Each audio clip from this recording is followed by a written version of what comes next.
हम बुलाना चाहेंगे मनोज सहनी जी जो गुजरात के रहने वाले हैं और पूर्व सरपंच है। आइए सर, बहुत बहुत धन्यवाद आपका है। बहुत बहुत धन्यवाद रमन जी को, साथ साथ उपस्थित कुरैनी प्रखंड के किनारों गांव के सम्मानित बहुजन मूल निवासीगण, जय भीम नमो बुद्धाय। बड़ी खुशी की बात है कि से आज कुरैनी प्रखंड के किनारों गांव में वार्ड नंबर 12 के जो भी मूल निवासी गण हैं उनके सहयोग से विश्व रत्न भारत के शिल्पकार, symbol of knowledge doctor Bhimrao Ambedkar ji का कल 14 अप्रैल के जन्म दिवस के उपलक्ष्य में आज यह कार्यक्रम हो रहा है। लमसम आंशिक रूप से ही बाबा साहेब अंबेडकर का कीर्ति खास करके हमारा बहुजन समाज समझ पाया है। जैसा कि वर्तमान भारतीय मीडिया जो बोलता है के द्वारा प्रचारित है कि विवाद रूप से प्रचारित, मतलब कि है दो तरह का है। हाल फिलहाल उनके मतलब कि शुरू से हम लोग पढ़ रहे हैं कि से भारतीय संविधान का रचनाकार बाबा साहेब अम्बेडकर हैं, तथा कथित आज के शासक वर्ग के द्वारा दलाल मीडिया लोग कहता है कि से ना अकेले बाबा साहेब अम्बेडकर संविधान नहीं लिखे। इसके पीछे भी है, इस पर थोड़ा प्रकाश बाद में रमन जी प्रकाश डालेंगे कि से संविधान निर्माण में बाबा साहब को क्या क्या कठिनाई हुआ। और सबसे बड़ी बात है कि इसे संविधान निर्माण से पहले संविधान सभा में जाने के लिए ये शासक वर्ग आरएसएस समर्थित जो लोग हैं, संपन्न मनोवादी विचारधारा के लोग, हमारे बाबा साहब के बारे में यही लोकमान्य तिलक बोला करता था कि से वहां पर तेली कुर्मी क्या हल चलाने जाएगा। बाबा साहब के बारे में बोला था कि इसे उनके लिए संविधान सभा में जाएगा, उसके लिए तो सदन का खिड़की तक बंद है। शुक्रगुजार हूं बाबा साहब को पढ़ने के क्रम में पढ़ाने के लिए और उनको सदन में भेजने के लिए वर्तमान भौगोलिक स्थिति से बांग्लादेश का जो है वहां का मुस्लिम भाई वो वहां से अपने निर्वाचन करके बाबा साहब अम्बेडकर को सदन में भेजे और संविधान सभा का में वो सदस्य के रूप में शामिल हुए, जिस कारण वह मौका मिला। और आज जो हमारा समाज जो बैठा हुआ है और गर्व करते हैं सीना ठोक के जय भीम, भारत के मतलब संविधान का लिखने वाला भीमराव अम्बेडकर, तो इसके पीछे उनका श्रेय है, पहली बात। और दूसरी बात, उससे पहले आज जो हम हैं गारंटी के साथ है कि से आज के जनरेशन का जो अभी 50 वर्ष के जो लोग हैं या 50 वर्ष के पढ़े लिखे लोग हों, सर्विसदार हो, किसान हो या मजदूर हो, उनका परदादा अंगूठा छाप वर्तमान परिवेश में बहुजन समाज का जो भी कलेक्टर है, प्रोफेसर है, डॉक्टर है, इंजीनियर है, उसका दादा अंगूठा छाप। तो आज गर्व से कहते हैं कि हमारे घर में फलाना है, डॉक्टर है, इंजीनियर है, वैद्य है, प्रतिनिधि है, सांसद है, मंत्री है, मुखिया है, सरपंच है। तो उस समय भी तो मतलब 33 करोड़ देवी देवता था, सरस्वती की पूजा भी तो उस समय हमारा बाप दादा करता था, वो क्यों अंगूठा छाप है। यह चीज आज के नए जनरेशन के लोग नहीं समझ पा रहे हैं, खास करके माता बहन। और उस समय पढ़ने का अधिकार नहीं था। हमारे पूर्वजों के काल में मात्र 1500 वर्ष पहले, इवन 1500 वर्ष का बात हटा दीजिए, 200 वर्ष पहले, 150 वर्ष पहले की बात है कि से एक गूगल पर सर्च कीजिए कि से भारत की सर्वप्रथम महिला शिक्षिका कौन है, तो माता सावित्रीबाई फुले का नाम आएगा।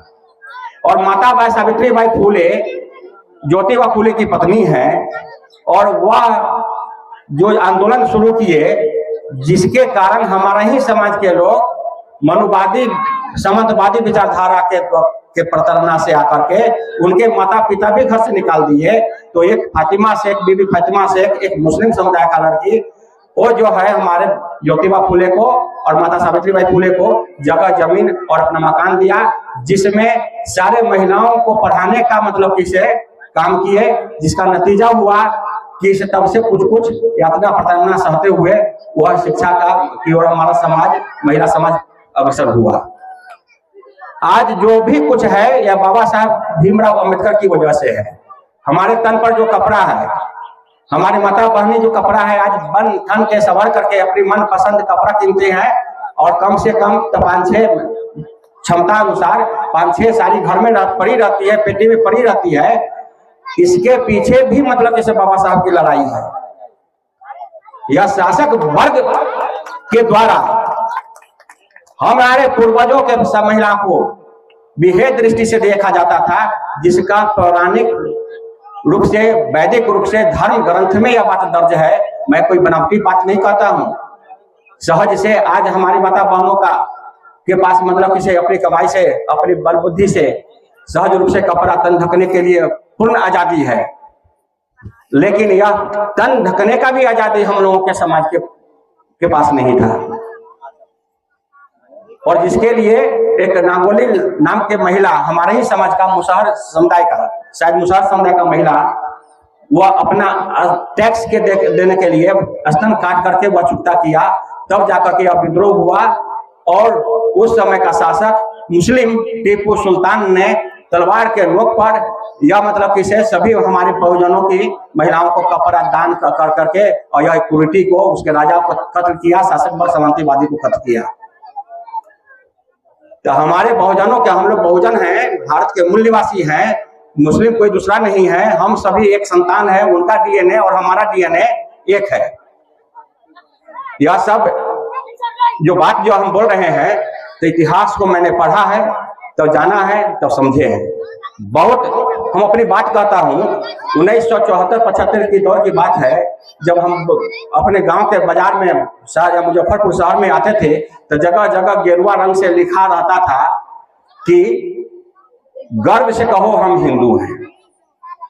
संयोग है कि इसे हम कुछ संपन्न परिवार में जन्म लिए थे और उस टाइम में हमारे घर के बड़े चाचा अधिवक्ता थे, वकील थे और उस टाइम में मुखिया भी थे। तब एक उस समय हम 5वां-6ठा क्लास में जब थे, तब कहे कि चाचा ये लिखा हुआ है गर्व से कहो हिंदू हैं, इसका ये मतलब है कि इसे हम हिंदू नहीं है क्या? कोई दूसरा चीज है जो किसी वो बोल रहा है, वह संगठन बोल रहा है, राष्ट्रीय स्वयं संघ बोल रहा है कि इसे गर्व से कहो हम हिंदू हैं, इसका मतलब है कि इसे हम हिंदू नहीं हैं। तो वो भी बहुत विद्वान थे, सारा डिटेल से समझाए, तो हम समझे कि सब वास्तव में हिंदू नहीं है। तो फिर हम मलाह कैसे हैं? तो ये सब कहानी जो है हमारे उत्थान में, हमारे चिंता में, हमारे दुख में, तकलीफ में मुस्लिम समाज हम लोगों के साथ रहा है। देश की आजादी में जो योगदान हमारे बहुजन नायक का रहा है, उतना ही योगदान हमारे मुस्लिम समाज का रहा है। और सत्ता शासक वर्ग कौन है? वो। तो इसके पीछे जो है, और वेद पुराण में भी वर्ण व्यवस्था है। आज जो कहता है, मलाह कहता है कि हम हिंदू हैं, यादव भी कहता है हम हिंदू हैं, लेकिन जात को कहता है हम यादव है, मलाह भी कहलक कि हम मलाह हैं, और रमन जी भी कहेंगे कि हम चमार है, चिराग पासवान भी बोले कि हम पासवान हैं।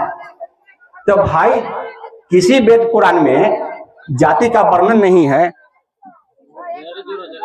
जाति का वर्णन नहीं है, वर्ण का वर्णन है। और उस वर्ण व्यवस्था में हम सबसे निचले पायदान पर शूद्र वर्ण में हैं। शूद्र में यादव भी आ गया, मलाह भी आ गया, चमार भी आ गया, दुसाध भी आ गया, धोबी भी आ गया, कुर्मी भी आ गया, कोयरी भी आ गया। तो ये सब शूद्र है। तब फिर हम लोग जाति पर गुमान क्यों करते हैं? यह नादानी है। इसका ये मतलब है कि से हम लोग पढ़े लिखे मूर्ख हैं, और जो हमारा समाज अनपढ़ है तो वो अपने इतिहास जानेगा कैसे? पढ़ेगा तो जानेगा, जानेगा तो समझेगा, तब न मानेगा। लेकिन ब्राह्मणवादी सामंतवादी विचारधारा जो है वो कहता है कि से नहीं, पढ़ो नहीं, जानो नहीं, हम जो कहते हैं वो मानो। तो ये नहीं चलेगा। इसीलिए माता बहनों से हम निवेदन करते हैं कि से आप अपने होने वाले भविष्य को, घर में जो बच्चा है वह आपका भविष्य है, वो बच्चा समाज का भविष्य है, और वह समाज का भविष्य कल देश का भविष्य है। इसलिए उनको कम से कम स्कूल भेजिए। और तर्कशील बनाइए। और तर्कशील बनाने का यही फायदा होगा कि वह अपने बुद्धि विवेक का कहां पर उपयोग करेगा।